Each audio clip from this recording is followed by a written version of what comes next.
This is the Horse Radio Network. This is episode 686 of Horse Tip Daily. A different horse tip, a different equine topic, a different equestrian expert every day. Horse Tip Daily brings the world of equine knowledge to you, one day at a time. And today's tip is brought to you by EquestrianCollections.com.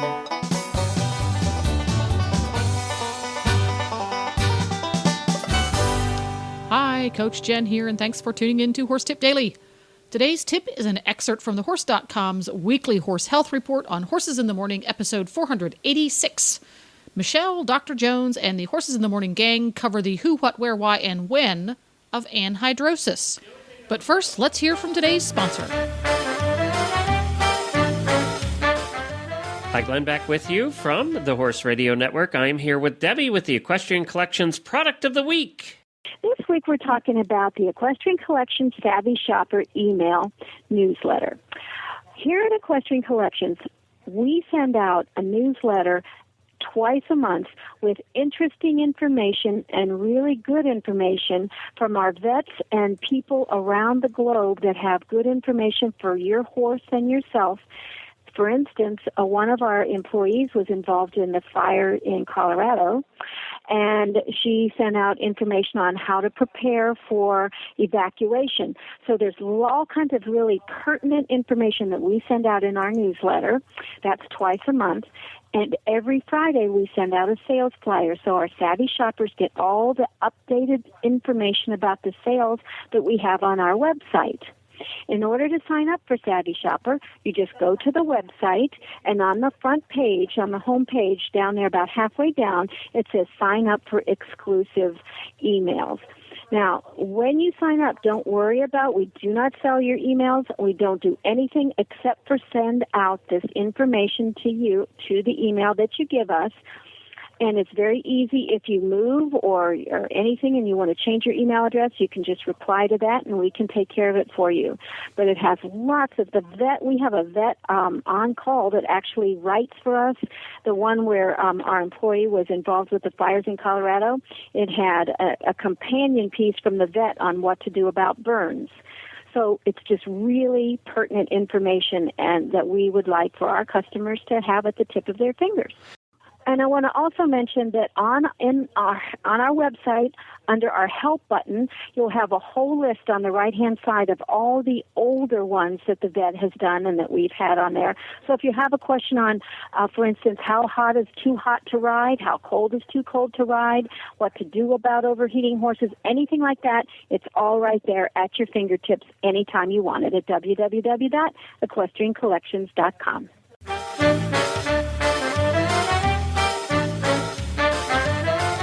Now, on with today's tip. So, just starting out, Dr. Jones, can you tell us what anhidrosis means literally? Non-sweater. Yeah. I think you pretty much laid that out when your whole discussion of what happened. So, yeah. So an is lack, and hydrosis would be sweat, water. Sweating, yeah. So we're not sweating. We have shut down. I think you eloquently put that in good words and terms there, Jamie, and I hope I can shed some light. I'm just going to start off. I think it would be best if I started off rather than wait till the very end and say, I'm not sure if I'm going to give you any more information than you already know, Jamie. So I will try to do my best to ease your mind. How's that? That sounds good. As long as I don't run outside crying and go hug my horse like sometimes I do. No crying. So horses, obviously, sweating is how they cool when they're hot or exerting themselves. And I will also want to interject also, the other way they cool is breathing. Okay. And so they will increase their respiratory rate if they're not sweating. I'm sure you've seen that, Jamie. Yep. And that will help them cool off their body, too, because they're blowing off moisture through the respiratory tract. Yeah. So what does it mean for a horse that doesn't sweat? It's not the best thing. And it's not because Jamie's showing her horse. and out there moving them around, that kind of thing.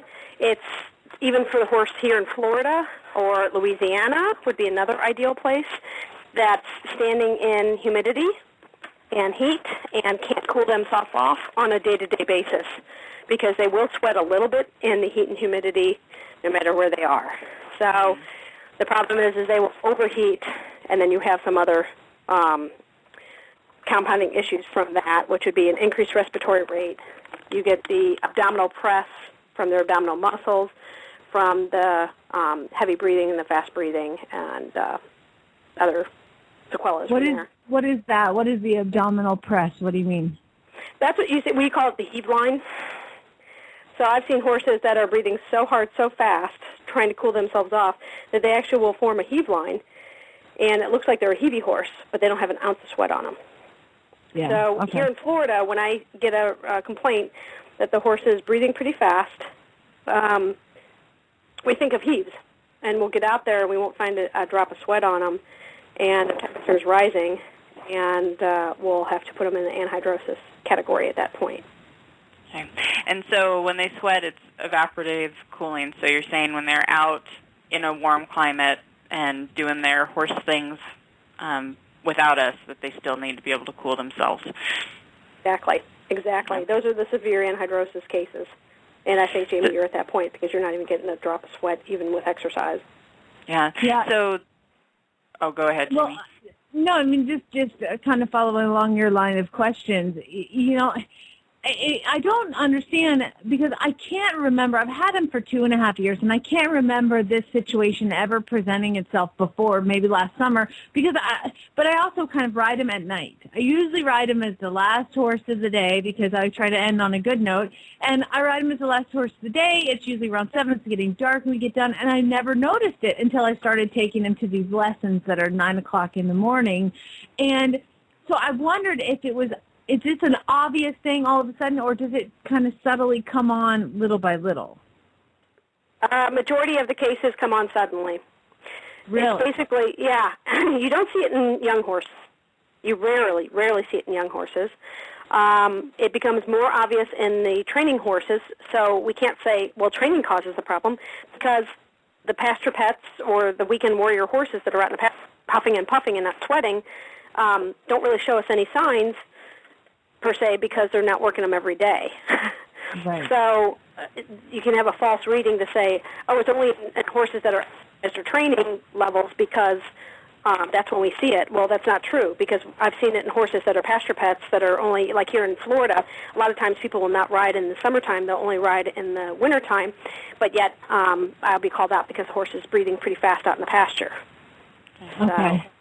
So, there is no predilection that I could tell you why your horse came about it this year rather than last year, except for, A, it's an older horse, but we don't know the cutoff. We don't know if it's over 8, over 6, over 10. We don't have a predilection of a cutoff age. We don't have a predilection for breeds even. And we just assume it's a inappropriate working of the sweat gland or of the receptor for the sweat gland. That's all we can surmise. We don't have an actual reason or cause for this disease. So how common is it? Do you come across it very often in your practice? Yes, I do.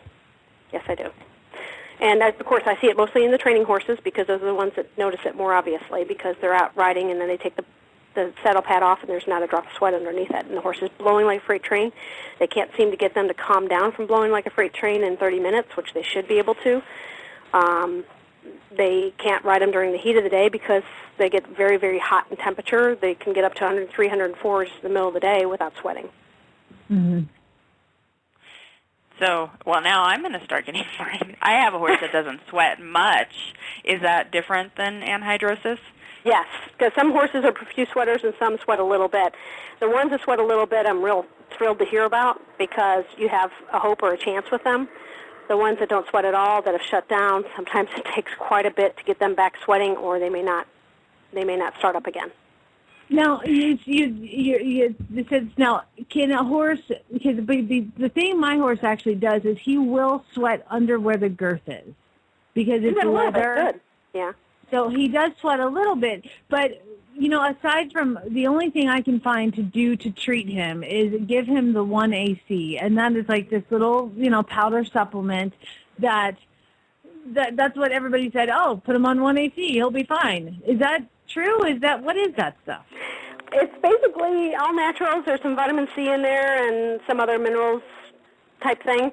There's no scientific proof that 1AC is the cure for anhidrosis, but clinically it seems to work for most of us practitioners. So yes, my anhidrosis horses, every April, May, I tell them to put on their calendar, start on 1AC, don't look back, put them on it for the summer, and some of them don't look back. They actually start to sweat again. I can't say it was just coincidental as a possibility, or maybe it was the 1AC that worked. But I had a thoroughbred mare here that was my own, Peggy. I've talked about her numerous times. And, of course, as Jennifer knows, she's still here.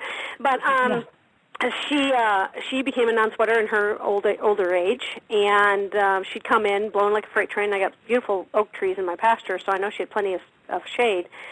And we put her on the 1AC every April, and we stopped every November 30th. So we didn't just take any chance. We just put her on it so that we could make sure that we don't have to worry about the non-sweater issue.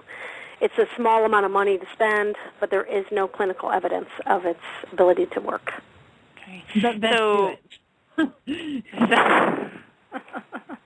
Yeah, and so for other management techniques, Jamie mentioned also using ice water on Jet before he performed. What other things can horse owners do for their horses that aren't sweating? The other thing Jamie said that she does, which I highly recommend, is riding at the cooler times of the day, first thing in the morning or last thing at night. Putting the cold water on is good, but follow that, and I know Jamie did this, is sweat scrape it off.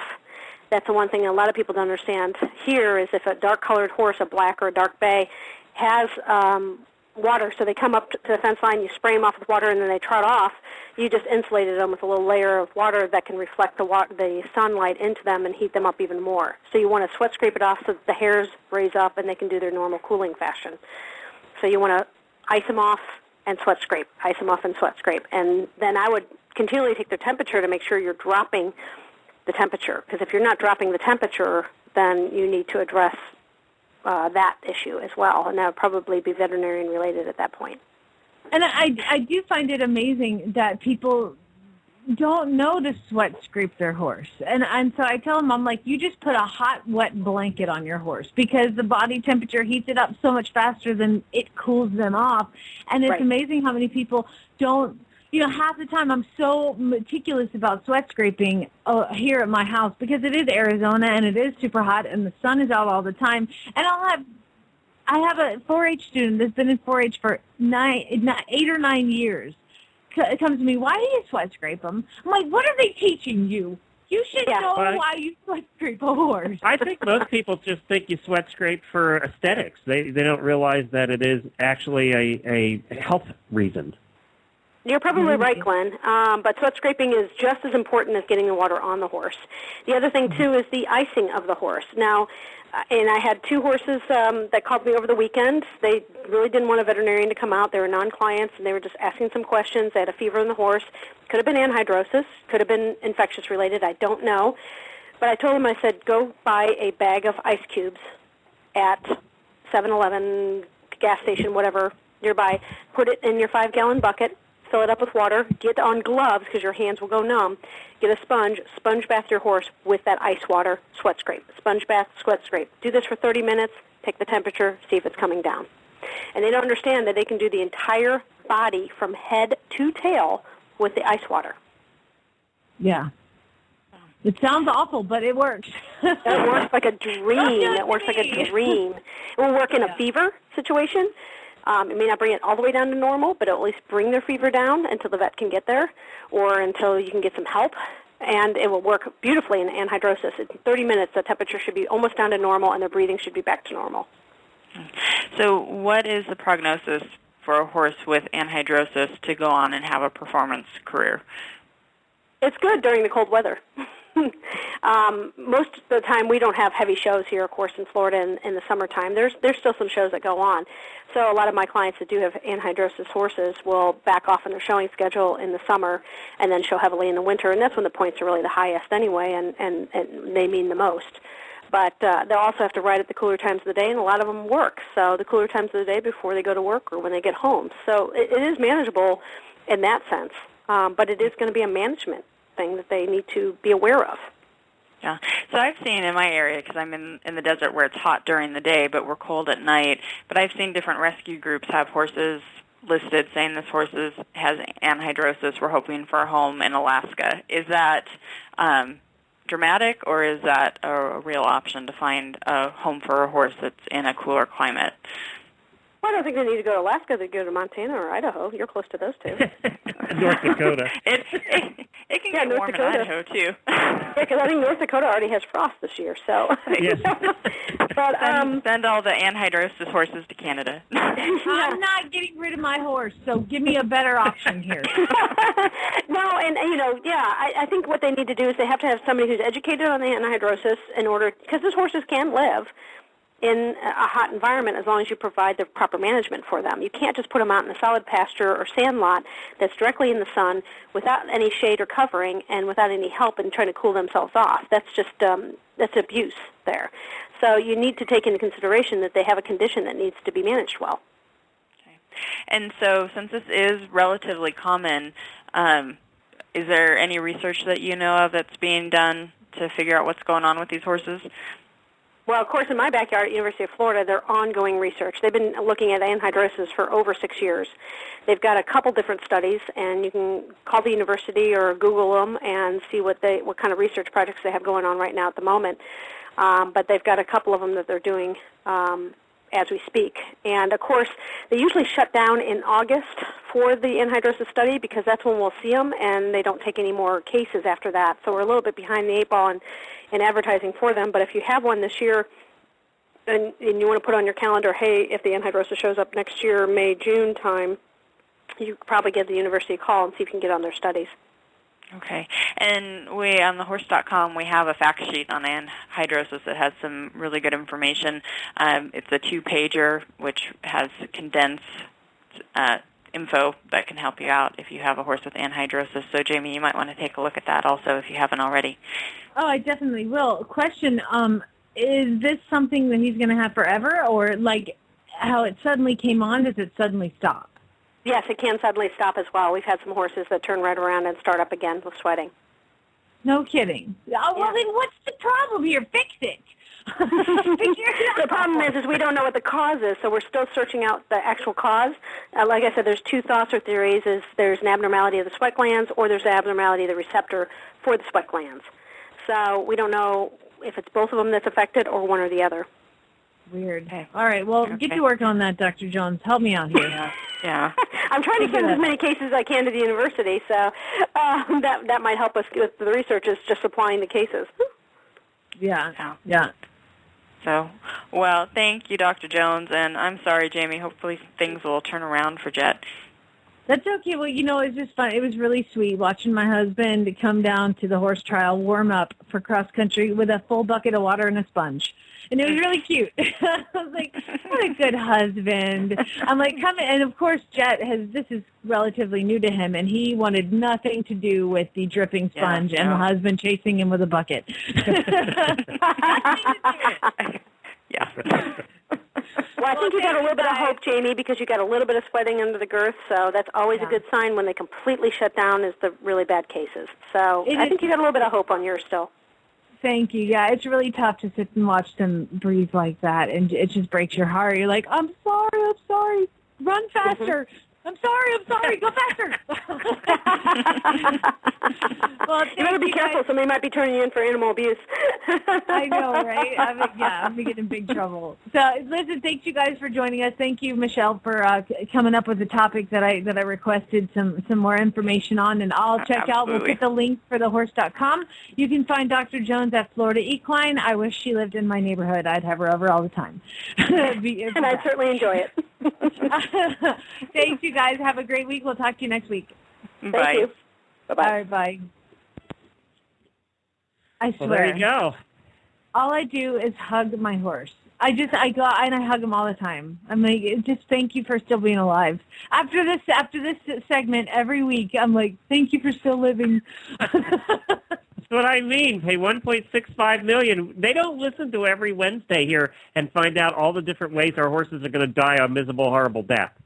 I know. And some people just, and some of our listeners don't tune in every Wednesday, so they don't get just how bad it is as the host of this show to talk to these people week after week after week. Oh, great. It's tough, but it's good information and it's stuff everybody should know, so I'm not bagging on them. I'm so glad they come on and make us all aware of things that are going on. And I'm going to leave you with a little tease here, Glenn, because... Okay. Friday morning, I'm going to tell you the biggest reason ever to go hug your horse. And I'm going to tell you about the experience I had where I was out riding, and my arena's by the road, and this police officer, pulls over, gets out of the car, has a badge on one hip and a gun on the other hip. And she walks up to my gate and she says, "Hey, you got a horse named Ride the Bench here? With a gun?" Well, if you're talking about Joey, then yes, I guess so. Remember, that was his Oh, yeah, name. yeah. So a lady with a badge and a gun stops at my house and says, "Do you have a horse named Ride the Bench?" So I will follow up the... To listen to more of the Horse.com's tips, just go to horsetipdaily.com and go to the Experts drop-down menu on the left. If you love listening to the Horses in the Morning gang putting in their 2 cents on horse health topics, tune into the Horses in the Morning show at horsesinthemorning.com for your weekly fix of up-to-the-minute horse health information. You can also go to thehorse.com, where you will find the motherlode of horse health information covering pretty much every topic imaginable. And if you want to find out why there was a policewoman with a gun on her hip asking about Jamie's horse Joey, click on over to horsesinthemorning.com and listen to episode number 488, originally aired on Friday, September 14th, for the rest of the story. Don't forget to support our sponsors here on Horse Tip Daily because they make these podcasts possible. Today's podcast has been brought to you by EquestrianCollections.com. Just like Horse Tip Daily brings the whole world of equine knowledge to you, Equestrian Collections brings the whole world of equine shopping to you. Check them out today at EquestrianCollections.com, and when you get there, tell them Coach Jen sent you. Please stop by the Horse Tip Daily Facebook page and let us know what you think of the tips you hear on the show. It's also a great place to tell us about topics you'd like to hear us cover on the show. You can subscribe to all the great shows on the Horse Radio Network through iTunes or Zune and get your horse podcasts automatically downloaded to your iPod, Zune, or MP3 player. You can also listen to the shows right on Facebook. The player's right there every day. I'll be back again tomorrow with another new expert and a different horse tip. Until then, go ride your horse! The Horse Radio Network and the Horse Radio Network hosts are not responsible for statements of guests or their opinions. Use your own judgment when listening to the tips provided by the experts on Horse Tip Daily.